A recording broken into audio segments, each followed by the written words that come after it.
Takže čaute, dneska som sa rozhodla natočiť také video. Tým, že teraz vlastne aspoň my máme veľa písomek a stále sa musím učiť, tak ma napadlo, že by som vám vlastne mohla dať nejaké tipy pri tom učení a ukázať vám vlastne moju rutinu pri učení. A myslím si, že by to mohlo byť dosť zaujímavé, takže myslím, že môžeme ísť na to.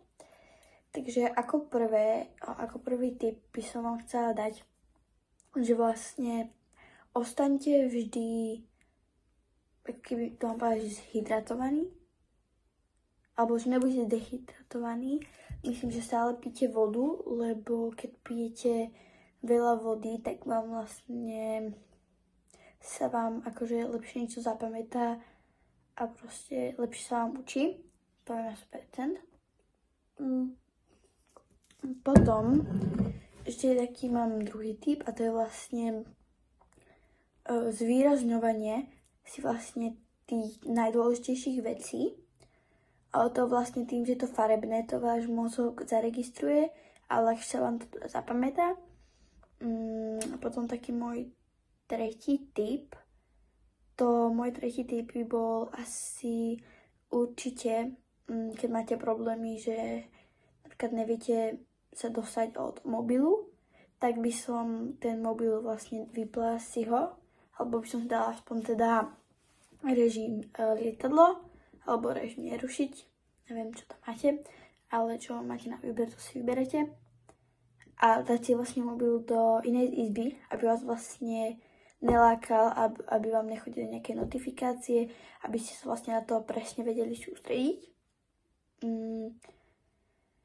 Takže, a potom by som vám vlastne doporučovala si určite otvoriť okno. Napríklad, keď máte v izbe teplo, tak sa vám bude ľahšie rozmýšľať, keď budete mať čerstvý vzduch.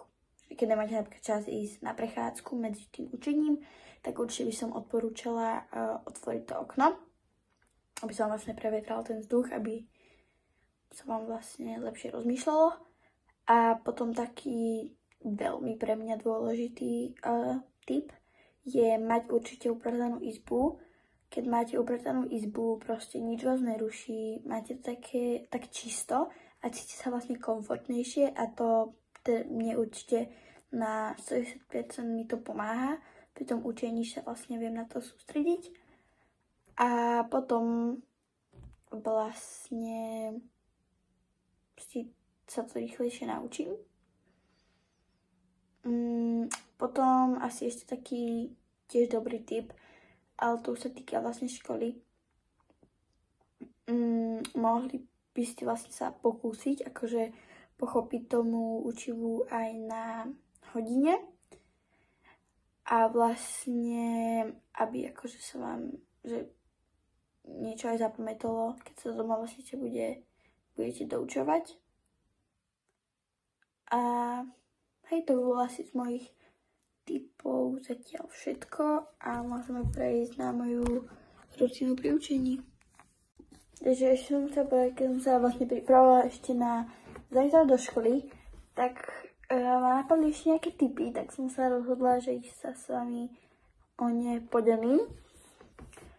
A vlastne môžeme začať. Vždy, keď sa pripravujete na nejakú písomku, tak vám vlastne pomôže, keby tento typ dostať dobrú známku.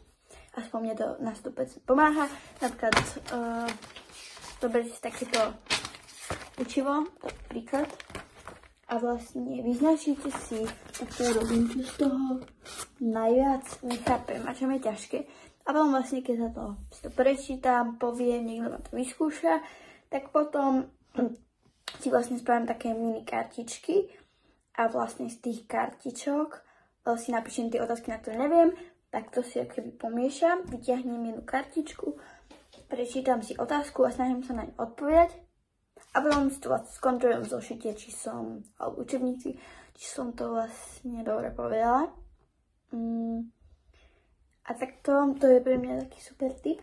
Potom ešte ďalší tip je, že vlastne robte si, napríklad zapnite si na hodinkách alebo na počítači alebo niekde zapnite akýby taký timer, že vás to po každých, že si dáte napríklad, zoberiete takto jeden odsek a poviete, že za 15 minút sa ho naučíte a nebudete to vlastne odkladať, lebo budete vedieť, že to máte na timer a keď vám vlastne zazvoní ten timer, sa to musíte vyskúšať a potom vlastne ďalší odsek a takto vás to donúti vlastne sa to do toho času, aký si určite naučiť, že sa to budete efektívne učiť, ak to budete dodržiavať.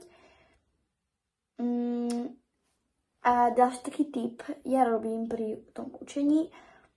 Môj taký tip, že vlastne ja keď sa niečo naučím, tak ja si akoby za odmenu si dám niečo sladké. Robím to z toho dôvodu, že mi to ako keby dávam si to ako keby za odmenu. Alebo ako čo máte radi, si môžete to za odmenu, napríklad nejaké čipsy alebo niečo, alebo keď sa doučíte. A vlastne ešte, to je úplne tretí najdôležitejší tip zo všetkého a už aj posledný, že vlastne je strašne dôležité, aby ste sa na to sústredili a aby ste si napríklad pred seba dali, berem takto jednu stranu, takto vytrhnete si napríklad stranu, možno aj je super si vytvoriť na to zošit. A potom vlastne takto, to by ste si napísali, čo dneska sa potrebujete naučiť a čo potrebujete stihnúť. A vlastne po tom čase, ako to stihnete, to vlastne takto budete odfajkávať a vlastne sa to produktívnym a šťastným, čo ste si napísali, ste to stihli, dodržali, spravili, splnili, neviem čo všetko možné. Alebo si môžete robiť vlastne, ak máte doma tlačiareň alebo nejaké, určite máte doma mobil, alebo keď to video pozeráte, tak určite nejaké zariadenie máte. A vlastne na ktorom si môžete urobiť nejaké testy na presvičenie, to klasicky do Google môžete napísať nejakú tému a keď nemáte tlačiareň, tak si to môžete iba vlastne z toho čítať a môžete odpovedať a nech vám to potom niekto skontroluje, alebo píšte odpovede na papier, alebo ako chcete, alebo si to vytlačte. To je takto dobré, že vlastne pravidelne si to precvičovať, keď máte ten čas. No a vytlačovať si testy nejaké, snažiť sa hlavne tej látke pochopiť. Takže to by bolo asi odo mňa všetko. Dúfam, že ste to video užili a že vám bolo napomocné. Aspoň trochu, a keby ste niečo ešte také chceli, tak mi kľudne napíšte a ja sa budem snažiť, aby ešte takéto nejaké video vyšlo. Alebo napíšte mi, že by ste chceli ako ďalšie video, lebo sa neviem. OK, to je všetko. Ďakujem, že to video dopovedali do konca. Čaute.